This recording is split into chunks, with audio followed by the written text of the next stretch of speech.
Hello everyone. अब तक हमने एचटेट पीजीटी फिजिक्स 2023 के पेपर के 91 से लेके 120 तक क्वेश्चन कंप्लीट कर लिए हैं। अब हम करेंगे अगले 10 क्वेश्चन 121 से शुरू करके। क्वेश्चन है match the element of table 1 and table 2। सबसे पहले है मायोपिया और ये मैच करना है। दूसरा है हाइपरमेट्रोपिया। थर्ड है प्रेसबायोपिया। फिर है एस्टिग्मेटिज्म। तो देखते हैं हम सबसे सारा थोड़ा डिटेल में पढ़ लेंगे। मायोपिया में क्या है पता तो है हमें, वैसे तो 10th क्लास से यही, फिर भी देख लेते हैं। मायोपिया को क्या बोलते हैं? नियर साइटनेस, मतलब एक condition where close object appear clearly but far one don't, कि जो नज़दीक वाले हैं वो तो क्लियर दिखेंगे, दूर वाले दिखेंगे नहीं। उनको करेक्ट कैसे करेंगे? Using a concave lens. तो मायोपिया के लिए क्या आएगा? Concave lens. To diverge the incoming light rays before they enter the I.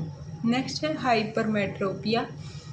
Hypermetropia क्या होता है? Far sightedness, a condition where distant object are seen clearly, और जिसमें क्या है दूर के तो सही दिखते हैं but near object are blur. It is corrected using a convex lens to converge the incoming light ray sooner. तो इससे क्या होएगा? इनकमिंग लाइट रे क्या हो जाएंगी? कन्वर्ज करेंगी। थर्ड क्या है? Presbyopia, an age related condition where the eye lens loss flexibility. Presbyopia क्या है? एज से रिलेटेड हो जाता है, जहाँ पर आई का लेंस अपनी फ्लेक्सिबिलिटी खो देता है, making it hard to focus on near by object. It require a bifocal lens which contain both concave and convex part. इसमें दोनों पार्ट होते हैं। डी है astigmatism, a condition cause by an irregularly shape cornea और lens. ये condition कब आएगी? जब हमारे पास क्या हो? कॉर्निया की शेप जो है और लेंस की इरेगुलर शेप हो, लीडिंग टू ब्लर विजन, जिसकी वजह से ब्लर दिखेगा एट ऑल डिस्टेंसेस पर। तो it is corrected using cylindrical lens to compensate for the uneven curvature. तो अनइवन कर्वेचर को कंपनसेट करने के लिए हम क्या करेंगे? सिलेंड्रिकल लेंस का यूज़ करेंगे। तो सबके लिए हमें पता चल गया, एस्टिग्मेटिज्म में सिलेंड्रिकल लेंस और प्रेसबायोपिया में बाईफोकल लेंस, और क्या था? हाइपरमेट्रोपिया, हाइपरमेट्रोपिया में कन्वेक्स लेंस, और एक था मायोपिया, उसके लिए क्या है? Concave lens. तो फर्स्ट जो है मायोपिया कनकेव लेंस, बी क्या है? Fourth hypermetropia convex lens, presbyopia के लिए क्या है? बाईफोकल, और एस्टिग्मेटिज्म के लिए क्या है? Cylindrical lens. अब हम करते हैं अपना क्वेश्चन नंबर 122। क्वेश्चन नंबर 122 क्या है? Which of the following is not one of the field of application of photo electric cell. इनमें से कौन सा हमारे पास एप्लीकेशन नहीं है फोटो इलेक्ट्रिक सेल की? तो देखो, काउंटिंग मशीन भी क्या है? फोटो इलेक्ट्रिक सेल की एप्लीकेशन है। Compare the illuminating power of two light sources, ये भी क्या है? एप्लीकेशन है। Automatic operation of street light, ये भी हमारे पास क्या है? फोटो इलेक्ट्रिक सेल की एप्लीकेशन है। Reproduction of light in motion picture, ये वाली क्या है? लाइट का रिप्रोडक्शन करना मोशन में, वो हमारा फोटो इलेक्ट्रिक सेल की एप्लीकेशन नहीं है। नेक्स्ट क्वेश्चन देखो, क्वेश्चन नंबर 123। एक स्ट्रेट हॉरिजॉन्टल कॉपर वायर है with a linear density 46.6 gram per metre, has a current 28 ampere flow through it. Current इतना है और लीनियर डेंसिटी इतनी है। The minimum magnitude of the magnetic field require to float the wire in the air is approximately. कितनी minimum magnitude है magnetic field की जो हमें रिक्वायर है फ्लोट करने के लिए इन द वायर, किसके अंदर, एयर में, तो वो कितनी है? देखो कैलकुलेट करेंगे हम। क्वेश्चन है 123।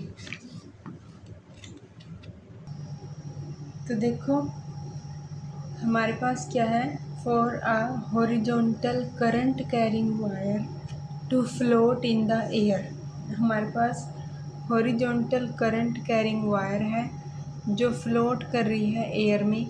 The upward magnetic force F B must balance the downward gravitational force. जो अपवर्ड मैग्नेटिक फोर्स है एफ बी वो बैलेंस करेगा डाउनवर्ड ग्रेविटेशनल फोर्स से, यानी कि F B equal to F जी।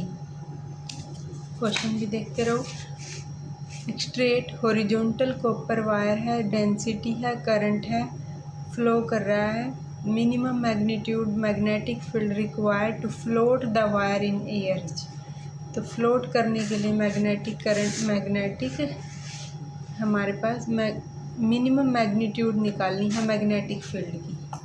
तो सबसे पहले जब कोई for a horizontal current carrying wire के लिए फ्लोट करने के लिए इन द एयर, अगर एक horizontal current carrying wire float कर रही है एयर में, तो upward magnetic force balance the downward gravitational force. F B equal to F G, B gravitation, G gravitational, B magnetic field. I F B जो magnetic force होता है वो कितना होता है, I L B sine theta. Gravity का जो force है वो क्या है, एम जी। तो हमें पूछा है मिनिमम के लिए, for the minimum magnetic field B, minimum magnetic field B के लिए the field must be perpendicular to the wire. जो फील्ड है वो क्या होना चाहिए, must be perpendicular to the wire, यानी कि साइन थीटा 1, यानी 90 डिग्री होना चाहिए परपेंडिकुलर। तो हमारे पास I L B sine theta क्या होगा, फिर I L B is equal to M G. B की वैल्यू क्या हो जाएगी, M G by L I. Linear mass density हमें गिवन है, mass per unit length, mu is equal to mass per unit length. यहाँ पर हम put कर लेंगे इसकी जगह, कितनी आई है, 46.6 ग्राम पर मीटर, और 46.6 इंटू 10⁻³ kg पर मीटर। करंट है 28 एम्पियर, ग्रेविटी है 9.8 मीटर पर सेकंड स्क्वायर। सारी वैल्यू पुट करेंगे, बी की वैल्यू पुट करके हमारे पास आ जाएगी 16.3 मिली टेस्ला, और 16.3 इंटू 10⁻³ टेस्ला। तो ये था हमारा क्वेश्चन नंबर 123, जो क्या है 16.3 मिली टेस्ला के अप्रोक्सीमेट था, हम अप्रोक्सीमेटली हो गया 16 मिली टेस्ला। नेक्स्ट क्वेश्चन है 124 question, if the bar magnet is place in the magnetic meridian. अगर एक बार मैग्नेट को मैग्नेटिक मेरिडियन में प्लेस करते हैं, then the value of B H when. तो वैल्यू बतानी है किसकी, बी एच की, मतलब कि मैग्नेटिक फील्ड की वैल्यू बतानी है जब उसको कहाँ रखते हैं, मैग्नेटिक मेरिडियन में एच कंपोनेंट पर मैग्नेटिक फील्ड की वैल्यू बतानी है कितनी होगी। तो देखो 124 क्वेश्चन, सबसे पहले हम देखते हैं न्यूट्रल पॉइंट क्या होता है। Neutral point is a position where the magnetic field produce by the bar magnet is equal in magnitude and opposite in direction to the earth horizontal magnetic field. जो ये पूछा है इन्होंने, वो क्या पूछा है, अर्थ का हॉरिजॉन्टल मैग्नेटिक फील्ड कंपोनेंट पूछा है। तो neutral point is a position where the magnetic field produced by the bar magnet is equal in magnitude and opposite in direction to the earth horizontal magnetic field. तो neutral point एक position है जहाँ पर हमारी magnetic field की जो value है वो क्या है, वो इक्वल है और अपोजिट है डायरेक्शन में किसके, अर्थ हॉरिजॉन्टल मैग्नेटिक फील्ड के। तो केस नंबर फर्स्ट देखते हैं, जिसमें क्या है, देखो क्या है केस फर्स्ट कि it's north pole point toward north end, ये गिवन है हमें कि इसका, पहले ये वाला केस लगाएंगे कि इसका नॉर्थ पोल जब वो क्या कर रहा है, टुवर्ड नॉर्थ की तरफ है, नॉर्थ पोल उसका, और वो पॉइंट करता है टुवर्ड नॉर्थ की तरफ। तो देखो North pole point toward north.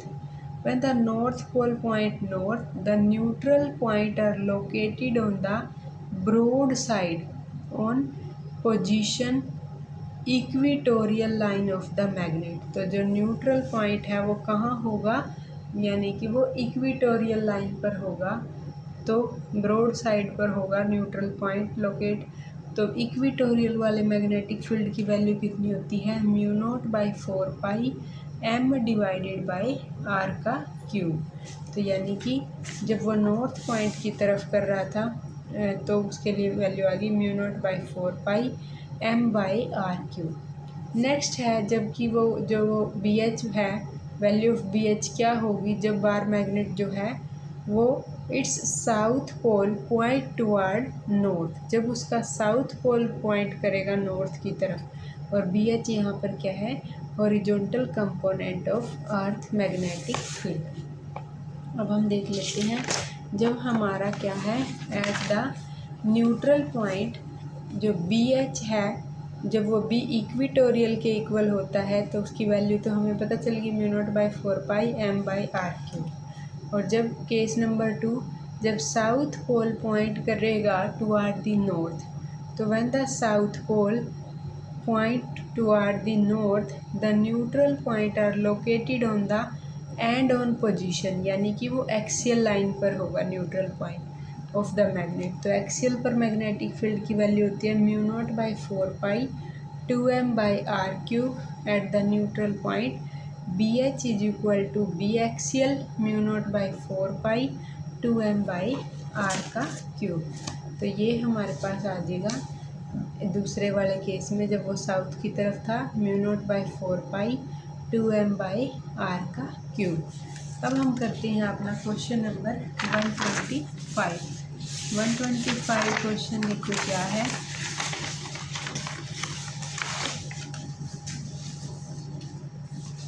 Question है, which of the following physical quantity is not conserved in a nuclear reaction. कोई भी जब न्यूक्लियर रिएक्शन होती है तो हमारे पास इनमें से कौन सी क्वांटिटी है जो कंजर्व नहीं रहती। देखो, तो आइसोट्रोपिक स्पिन जो है वो भी कंजर्व रहेगी, न्यूक्लियॉन नंबर भी कंजर्व रहेगा, एंगुलर मोमेंटम भी, और मैग्नेटिक डाइपोल मोमेंट कंजर्व नहीं रहेगी। तो इसको हम देखते हैं क्या है रीजन। सबसे पहले हम देखते हैं कि total nucleon number, angular momentum and electric charge are always strictly conserved in nuclear reaction. कोई भी न्यूक्लियर रिएक्शन हो, उसका total nucleon number, angular momentum और उसका चार्ज, ये तो हमेशा कंजर्व ही रहते हैं न्यूक्लियर रिएक्शन में। अब बात कर लेते हैं हमारी जो फर्स्ट प्रॉपर्टी है आइसोट्रोपिक स्पिन की। आइसोट्रोपिक स्पिन या फिर isospin is conserve in strong nuclear interaction. ये भी प्रॉपर्टी है, ये भी कंजर्व हो जाती है कब, जब एक प्रॉपर्टी होती है स्ट्रॉन्ग न्यूक्लियर इंटरेक्शन हो जब। अब है however the magnetic dipole movement depend entirely. Second property nucleon number तो पहले ही बोल दिए, तो कंजर्व ही है, और एंगुलर मोमेंटम भी।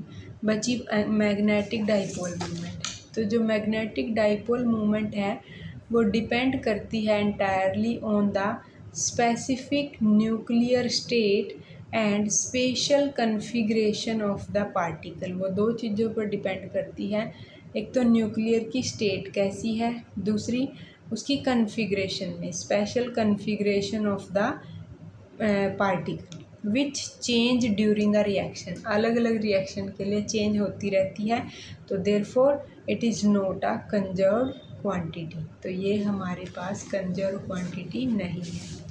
नेक्स्ट है question number 126। The intensity of the first secondary maxima is x% of the central maxima. जो इंटेंसिटी है फर्स्ट सेकेंडरी मैक्सिमा की वो x% है of the central maxima, and the intensity of the second secondary maxima is y% of the central maxima. जो first secondary maxima है वो तो x% है, और जो सेकेंड सेकेंडरी मैक्सिमा इंटेंसिटी है वो y% है। The value of x and y are respectively. अब हमें निकालनी है x और y की वैल्यू। तो देखो, सबसे पहले हम देखते हैं, हम ये जो एक्सपेरिमेंट है वो कौन सा है, डाइफ्रैक्शन का है। तो in single slit diffraction the intensity of the nth secondary maxima relative to the central maxima is given by। Single slit diffraction में जो इंटेंसिटी होती है of the nth secondary maxima relative to the central maxima I naught is given bye.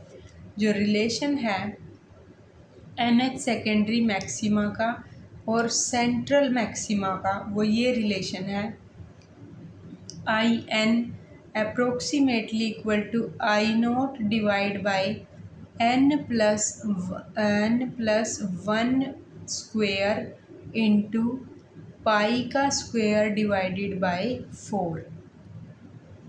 या फिर जब हम क्या कर रहे हैं इसमें, इस वाले केस में क्या है, intensity of the first secondary maxima.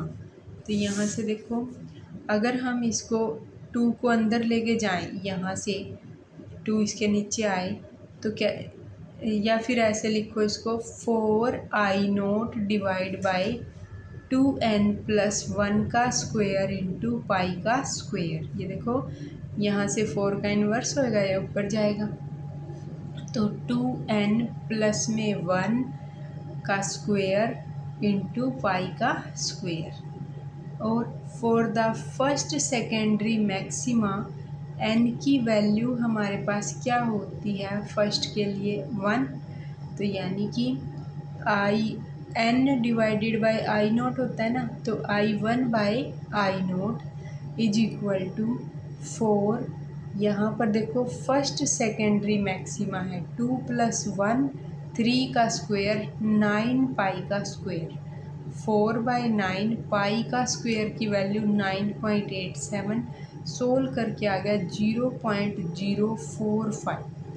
अब है for the second secondary maxima n equal to 2, तो क्या होगा रिलेशन, यहाँ से I2 divide by I note, तो 4 डिवाइड बाई यहाँ क्या आ जाएगा सेकेंड, तो 2 इंटू 2 4 प्लस 1 5 का स्क्वेयर, तो 25 पाई का स्क्वेयर, तो 4 डिवाइड बाई 25 इंटू 9.87, और जिसकी वैल्यू आएगी 0.016, तो ये आ जाएगा एक 0.045, दूसरा आ जाएगा 0.016। तो ये आ गए हमारे पास, और ये फार्मूला तो अप्रोक्सीमेट है और ये याद करना है, ये formula 4i note by 2n plus 1 का स्क्वायर पाई का स्क्वायर, और इससे हमें पता चल गया कि एक वैल्यू हमारे पास क्या आ रही है 0.045, दूसरी वैल्यू हमारे पास आ रही है 0.016। नेक्स्ट है क्वेश्चन नंबर 127। एक 120 volt 40 watt lamp is to be operated on 220 volt. एक 120 वोल्ट का 40 वाट का लैम्प है, वो ऑपरेट करता है 220 वोल्ट पर, 50 हर्ट्ज सप्लाई उसकी मेन से है। The value of pure inductance that would be required in order for that lamp to run on the correct voltage will be। एक 120 वोल्ट और 40 वाट का लैंप है, उसको ऑपरेट कर दिया उन 220 वोल्ट 50 हर्ट्ज सप्लाई की मेन से, वैल्यू बतानी है प्योर इंडक्टेंस की that would be required in order for that lamp to run on the correct voltage will be. तो देखो 127 number question, current required by the lamp. Current क्या है, पावर का क्या फार्मूला होता है, वोल्टेज इनटू करंट। तो करंट क्या है, पावर बाय वोल्टेज, तो P बाय V। तो पावर कितनी है 40 वोल्ट, ये L लिखा है इंडक्टेंस वाली वोल्टेज, तो वोल्टेज 120 वोल्ट गिवन है। तो 40 वाट डिवाइड बाय 120, तो क्या आ गया 1/3 एम्पियर। जब ये जो सर्किट है वो क्या है, एक रेजिस्टेंस भी है एक इंडक्टेंस भी है। तो जो वोल्टेज रिलेशन है एल आर सीरीज सर्किट का, दोबारा देखो क्वेश्चन को, एक 120 वोल्ट का और 40 वाट का लैंप है, वो ऑपरेट करता है ऑन 220 वोल्ट पर और 50 हर्ट की सप्लाई है। The value of pure inductance that would be required in order for that lamp to run on the correct voltage will be. तो voltage relation in an L R series circuit, V square is equal to V L का square plus V R का square. वी का square total कितनी दे रखी है 220, inductance वाली कितनी दे रखी है 120, रेजिस्टेंस वाली निकाल लेते हैं। तो वी आर का स्क्वेयर 3400 और वी आर की वैल्यू हो जाएगी 184.39 वोल्ट। अब है इंडक्टिव रिएक्टेंस वी आर, जो कि क्या है आई इंटू एक्सएल, जिसकी वी आर की वैल्यू कितनी है हमारे पास 184.39। करंट की वैल्यू आई थी 1/3 इंटू में एक्सएल, तो एक्सएल की वैल्यू हमारे पास आ गई इंडक्टिव रिएक्टेंस की 3 इंटू 184.39 सोल्व करके 553.17। इंडक्टेंस की वैल्यू कितनी होती है, एक्सएल इक्वल टू 2πfl, ये एक्सएल है 2πf, फ्रीक्वेंसी 50 हर्ट्ज थी, एल की वैल्यू हम निकाल लेंगे। तो एल की वैल्यू हमारे पास सोल्व करके आ गई अप्रोक्सीमेटली 1.76 हेनरी। यही पूछा था क्वेश्चन नंबर 127 में कि एक 120 वोल्ट है, 40 वाट का लैंप लगा हुआ है, वो ऑपरेट करती है टोटल वो 220 वोल्ट, 50 हर्ट की मेन सप्लाई है। वैल्यू ऑफ प्योर इंडक्टेंस निकालनी थी, that would be require in order for that lamp to run on the correct voltage will be 1.76 henry. Next है question number 128 number question, for a sinusoidal waveform peak factor value, form factor value, average value and effective value are respectively. हमें निकालनी है एक सिनोसॉइडल waveform है, उसके लिए क्या क्या निकालना है, एक तो निकालना है पीक फैक्टर वैल्यू, दूसरा उसका फॉर्म फैक्टर वैल्यू, तीसरा उसका एवरेज वैल्यू एंड फोर्थ उसकी इफ़ेक्टिव वैल्यू आर रिस्पेक्टिवली। यहाँ पर आई मैक्स जो लिखा हुआ है उसका मतलब है मैक्सिमम करंट। तो अब निकालते हैं सारी वैल्यू। अब देखो, जो root mean square effective RMS value, root mean square का क्या फॉर्मूला होता है, मैक्सिमम वैल्यू डिवाइड बाय √2। तो आई आर एम एस की वैल्यू यहाँ से जब 1/√2 को सोल्व करेंगे तो वो आएगा 0.707 आई मैक्सिमम। तो ये तो आ गया कि जो इफ़ेक्टिव वैल्यू है करंट की और जो आई आर एम एस है वो आया 0.707 आई मैक्सिमम। तो जो पूछा था इन्होंने कि ये भी बताना है इफ़ेक्टिव वैल्यू, तो इफ़ेक्टिव वैल्यू आ गई 0.707 आई मैक्सिमम। और देखते हैं एवरेज वैल्यू का फॉर्मूला क्या होता है, आई एवरेज का होता है 2i maximum divided by pi. I maximum हमारे पास आई मैक्सिमम 2/पाई को सोल्व करो तो वो आएगा 0.637 आई मैक्सिमम। तो जो एवरेज वैल्यू पूछी है, इन्होंने पूछा है एवरेज वैल्यू, तो आ गया 0.637 आई मैक्सिमम। थर्ड है peak factor value. Peak factor value का क्या फॉर्मूला होता है? Peak value by RMS value. Peak value मतलब कि maximum value, I maximum. RMS value निकाल ली है 0.707 आई मैक्सिमम। आई मैक्सिमम से आई मैक्सिमम कैंसिल, 1/707 का मतलब क्या है? 1.414 और √2। तो यानी कि ये वैल्यू आ गई जो सबसे पहले पूछी थी पीक फैक्टर वैल्यू, तो आ गई 1.414।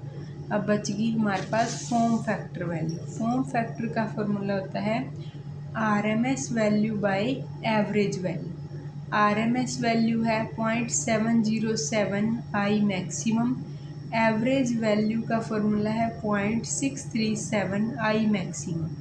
कैंसिल करें आई मैक्सिमम से आई मैक्सिमम, तो ये आ गया 1.11।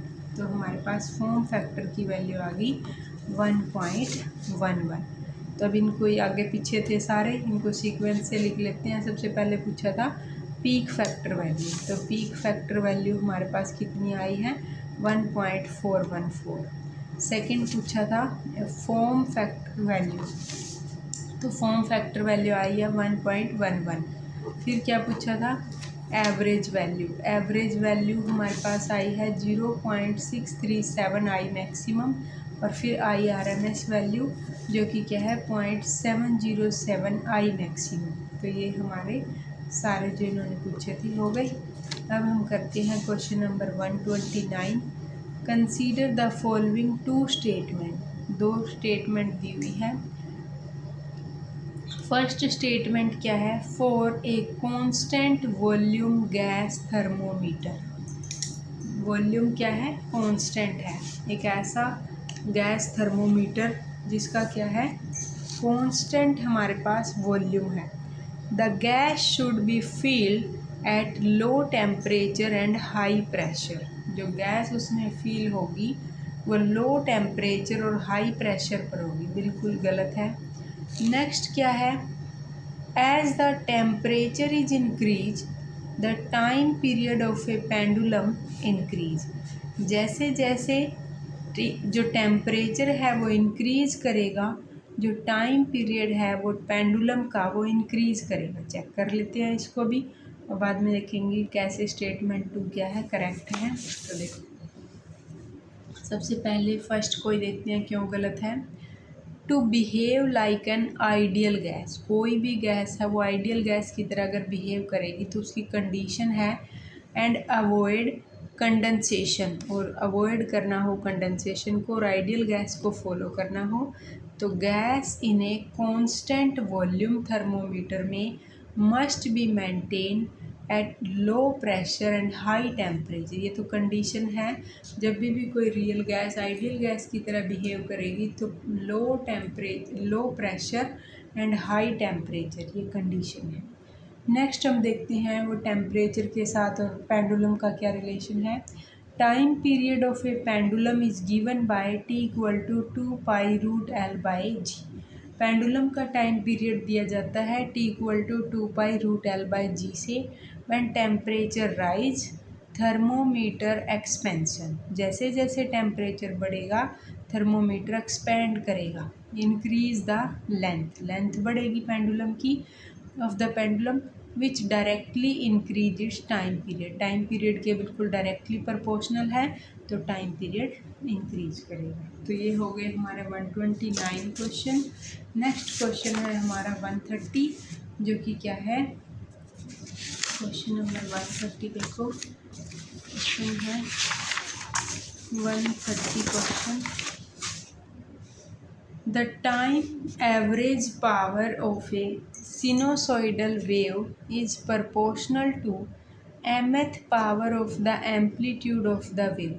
जो टाइम एवरेज पावर है एक सिनोसॉइडल वेव की वो प्रोपोर्शनल है mth power of the amplitude of the wave and nth power of the angular frequency of the wave, mth power तो एम्पलीट्यूड की, nth power angular frequency of the wave की, the value of m and n are respectively. हमें m और n की value निकालनी है। तो देखो 130, the time average power of a sinusoidal wave is proportional to the mth power of amplitude and nth power of angular frequency. तो देखो जो फॉर्मूला है वो क्या होता है, average power of a sinusoidal wave का वो होता है P is equal to 1/2 mu V omega square A square. A क्या है एम्पलीट्यूड और ओमेगा क्या है एंगुलर फ्रीक्वेंसी, यही पूछा था। तो यहाँ से देखो स्क्वेयर तो है ए के, स्क्वेयर ऑफ एम्पलीट्यूड के, और स्क्वेयर ही है फ्रीक्वेंसी के। तो m की वैल्यू भी हमारे पास 2 है और n की वैल्यू भी हमारे पास क्या है 2 है। तो बाकी के जो क्वेश्चन है वो हम अपने नेक्स्ट वीडियो में करेंगे। Thank you.